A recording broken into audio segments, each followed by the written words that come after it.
Here are some of the highlights from Trump's recent disaster interview on Fox News. When you talk about illegal migrants, and it's a huge crisis at the border, and after 3 years, obviously the Democrats bear the primary responsibility, why do you use words like vermin and poisoning of the blood? The press, as you know, immediately reacts to that by saying, well, that's the kind of language that Hitler and Mussolini used. Well, that's what they say. I didn't know that, but that's what they say.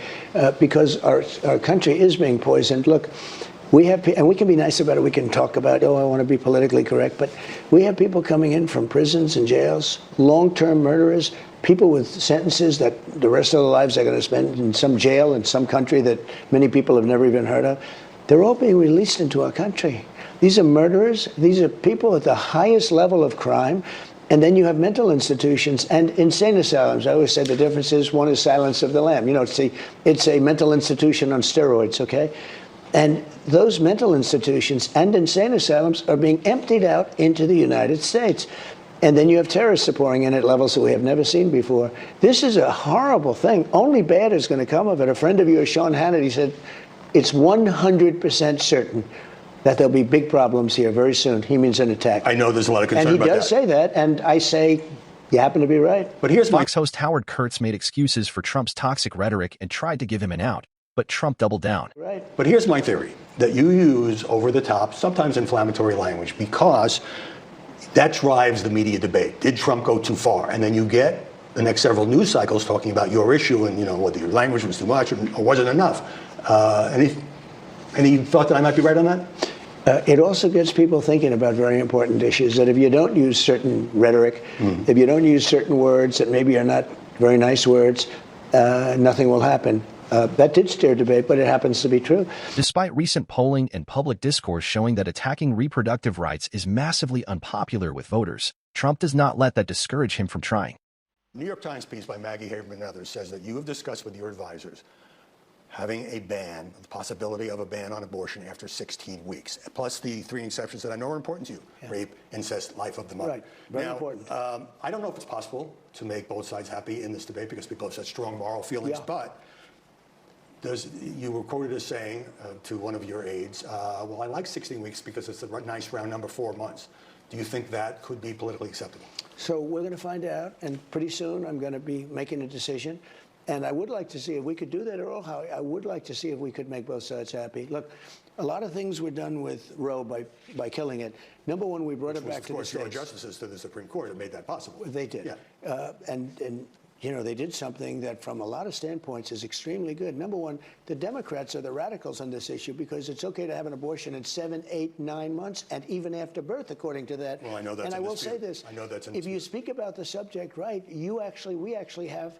It's like fertilization. Well, in fertilization, you saw I took the lead on that, and it's actually now our subject. It's a positive. We want to help women. And that could have been a very negative thing. We want to help women. With Roe, you take a look at what was going on. Abortions in the 7th, 8th, and 9th month. One thing that you say is nobody once said, killing of a baby after the baby's born. That was the governor, the ex-governor, last governor, prior to this one, by the way. He's a good guy. Yeah. The last governor of Virginia. He said, you put the baby aside and you discuss with the mother whether or not essentially you want to kill the baby. They are the radicals. There's a certain spot. If you look at France, if you look at different places in Europe, if you look at a lot of the civilized world, they have a period of time. But you can't go out 7 months and 8 months and 9 months. And if the Republicans spoke about it correctly, it never hurt me from the standpoint of elections. It hurt a lot of Republicans. I think you have to have the 3 exceptions because it's just, now there are a few places where you don't. Trump was then asked about Putin, Navalny's death, and the Ukraine war. Said that the sudden death of Alexei Navalny and a Siberian prison camp was horrible and that he was very brave and there's no question about that.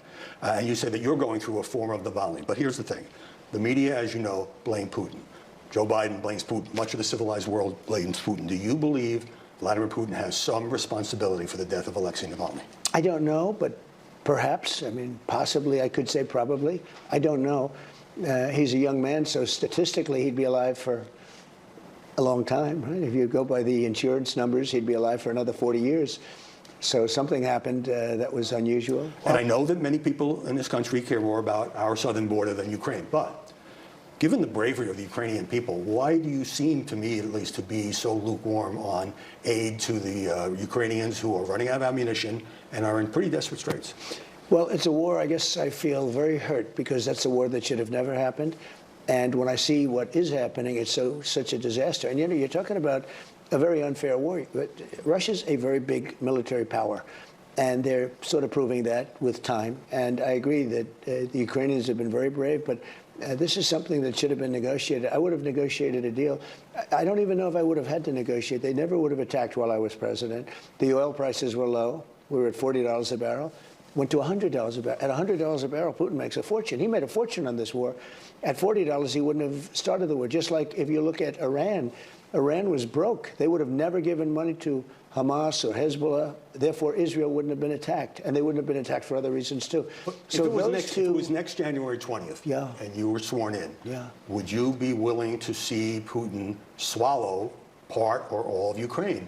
Or would you provide military aid? I hope that it doesn't come to that. Mm-hmm. That's a long time. You know, we're talking about, you're talking about 9 months in that case, right? 7 months, a little more than 7 months for the election itself. That's an eternity in terms of war and in terms of politics and in terms of the world. If we had a real leader, he would have never done that. Remember, he didn't do it. For 4 years, he didn't do it. And there was no real threat that he'd do it. And I spoke to him about it. I said, you can't do it. You can't do it. It was the apple of his eye. I got to know him very well. I had a good relationship with him. It was the apple of his eye. But he would never have done it if I was president. And all those people would be living in all those great cities. You know, those ancient domes. Yeah. You can't replace that. Kurtz gave Trump a chance to clarify his stance on Social Security after recently talking about cutting it. He quickly deflected to drilling and trade tariffs. In your first campaign, I remember you telling me, and this was at a time when the deficit hawks just ruled the Republican Party, that you wouldn't touch Social Security and Medicare because out of fairness, people had paid into it. Yeah. Now, the other day, you were on CNBC, you said there's a lot you can do in terms of entitlement, in terms of cutting, and also bad management that got left out. Do you want to clarify that? Yeah, but not those entitlements. What we want to do is you'll never touch Social Security as long as I'm around, and you'll never touch Medicare. And you have other people, well, eventually including you have to touch it because they're going to be insolvent. No, but you can also do other things. We have liquid gold in the ground that we don't touch. We have value and things that we could be doing to make a fortune in this country. We can put a ring around the collar, as I say. They used to have a commercial, ring around the collar. We can put a ring around our country where when people come in and they want to take our jobs, steal our jobs, and, you know, sell us products, and we can't sell them products, like in European Union, like in China, like in a lot of other places. You know, we can't sell them cars, but they sell us cars. We put a tariff around our country of 15%, and you'll see, you want to see numbers come in big? It's not enough to affect them that much, but it's massive amounts of money for our country, and I want to do that. I want to do that big.